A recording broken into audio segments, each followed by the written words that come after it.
हरे कृष्णा दोस्तों, स्वागत है आपका सीजीपीएससी व्यापम में। हाई कोर्ट में आज हुआ उसको हमने आपको बता दिया है, लेकिन बात है नए पीएससी के अध्यक्ष की। इसके साथ ही हम जानेंगे आज जो पेपर में छपा हुआ है प्रतिभावान बेरोजगारों की व्यथा। ये जानना बहुत ही जरूरी है कि आखिर छत्तीसगढ़ के युवा बेरोजगार जो प्रतिभावान है उनकी व्यथा क्या है। बात करते हैं कि कभी छत्तीसगढ़ हाईकोर्ट के एक जज ने पत्रकारों से बात करते हुए कहा था कि हम सब देखते हैं, अखबारों को पढ़ते हैं, मगर हर मामले में स्वयं संज्ञान नहीं ले सकते। आप लोगों को आना चाहिए आगे, हमारे सामने कई मामले आने चाहिए जिन पर हम सुनवाई करें, लेकिन हिम्मत कोई ही जुटा पाता है। मामला जैसे ही सामने आता है हम अपनी जिम्मेदारी उठाते हैं। इन दिनों छत्तीसगढ़ हाईकोर्ट के कुछ बेंच की कार्यवाहियों की लाइव स्ट्रीमिंग हो रही है। लोगों ने देखा कि जैसे ही सीजीपीएससी में भ्रष्टाचार की याचिका भाजपा नेता ननकीराम कंवर की ओर से आई, ऐसा लग रहा था कि कोर्ट को इस याचिका की प्रतीक्षा थी। बहुत सारी बातें चीफ जस्टिस के ऑर्डर में नहीं आई, लेकिन वक्तव्य ने उनकी भावनाएं जाहिर हो गई। उन्होंने कहा कि एक दो अफसर नेताओं के बेटे बेटी प्रतिभावान हो सकते हैं, मगर टॉप पर 18 जो दिख रहे हैं यह तो बहुत गलत है। पीएससी अध्यक्ष ने चाहे जितना पैसा कमाया हो और सरकार चाहे जितनी तरफदारी करे, चीफ जस्टिस की यह एक टिप्पणी ऐसी है कि उसे अपने आप को आईने पर अपना चेहरा झांकना चाहिए। सोचना होगा कि कितने प्रतिभावान के अफसरों को रौंदकर उन्होंने अपने बेटी बेटे बहू और दामाद के लिए रास्ता बनाया। ये जो है आज के अखबार में छपा हुआ है, छत्तीसगढ़ संवाददाता करके एक अखबार है और यहाँ पे आप पढ़ सकते हैं। ये जो है छत्तीसगढ़ के प्रतिभावान बेरोजगारों की व्यथा है। व्यथा यही है कि प्रतिभावान होते हुए भी वो जो है अभी वर्तमान में बेरोजगार है।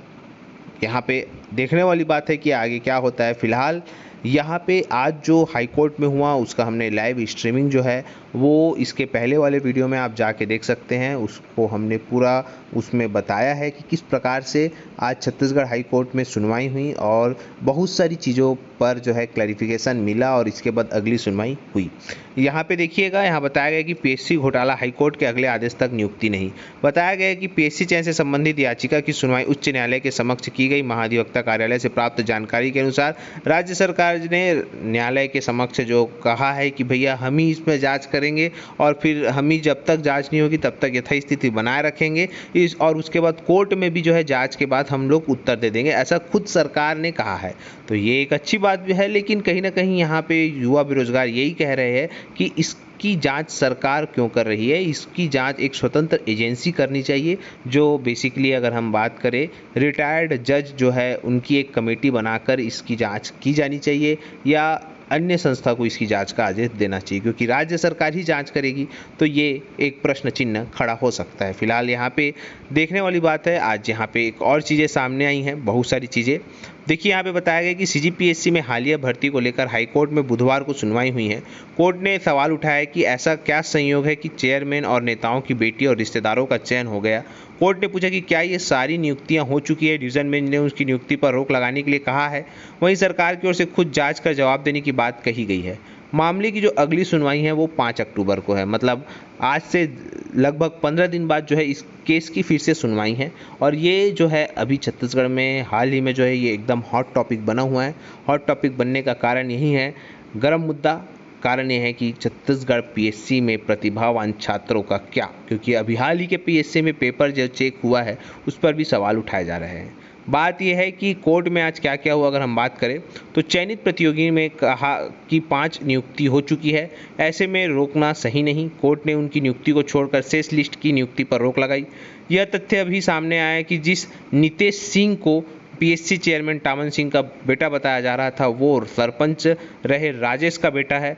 यह सुनकर चीफ जस्टिस ने याचिकाकर्ता के वकील पर नाराजगी जताई। इसी तरह प्रज्ञा नायक की तरफ से भी हस्तक्षेप आवेदन प्रस्तुत किया गया। शासन ने कहा जांच कराएंगे तब आगे नियुक्ति देंगे। केस में शासन की तरफ से सरकारी वकील ने समय मांगा और कोर्ट को बताया कि राज्य सरकार इस मामले को देख रही है, नियुक्ति की जांच भी कराई जा रही है। अभी महाधिवक्ता बाहर है, उनके आने तक इस पूरे मामले में विस्तार से जवाब पेश किया जाएगा। वहीं राज्य सरकार की ओर से बताया गया कि जो राज्य सरकार है वो इस केस को स्वयं जांच करेगी और जांच करने के बाद इसका जो भी जांच का रिपोर्ट है वो जो है हाई कोर्ट को सौंपेगी और जब तक जांच चल रही है तब तक जो है इस पर जो है नियुक्ति नहीं देंगे। इस प्रकार से स्वयं राज्य सरकार ने जवाब जो है वो कोर्ट के समक्ष प्रस्तुत किया है। बात है कि यहाँ पे ये भी बताया गया है कि अगली सुनवाई जब तक नहीं हो जाती तब तक इस विषय को बढ़ावा नहीं दिया जाएगा। जिन व्यक्तियों पर आक्षेप लगा है उनकी नियुक्ति नहीं हुई है, उनको आगे अंतिम रूप नहीं दिया जाएगा। जिसकी नियुक्ति हो चुकी है वह यथास्थिति स्पष्ट कोर्ट के आदेश के अधीन रहेगी। अब बात है कि पीएससी से हट गए हैं सोनवानी जी, जो कि अध्यक्ष थे, नए नाम की तलाश।